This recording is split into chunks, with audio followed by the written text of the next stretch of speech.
విశ్వకవి రవీంద్రనాథ్ ఠాకూర్ గీసిన అరుదైన చిత్రాలు 96 ఏళ్ల సుదీర్ఘ విరామం తర్వాత రష్యా రాజధాని మాస్కోలో మళ్లీ కొలువుదీరాయి. శాంతినికేతన్లోని విశ్వభారతి విశ్వవిద్యాలయానికి చెందిన రవీంద్ర భవన మ్యూజియం నుంచి సేకరించిన 59 అరుదైన చిత్రాలను ఈ ప్రదర్శనలో ఉంచారు. ఈ ప్రత్యేక ప్రదర్శనకు the world in a single nest following the way of Tagore అని పేరు పెట్టారు.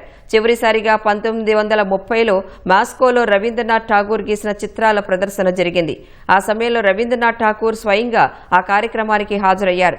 ఆ తర్వాత ఈ పెయింటింగ్స్ పాడవకుండా భద్రపరిచేందుకు విశ్వభారతి అధికారులు వీటిని విదేశాలకు పంపించలేదు.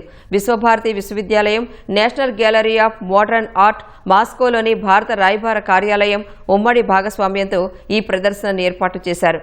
ఠాకూర్ కళాఖండాల ద్వారా భారత్, రష్యాల మధ్య సాంస్కృతిక బంధం మరింత బలపడుతుందని విశ్వభారతి వర్గాలు ఆశాభావం వ్యక్తం చేశాయి.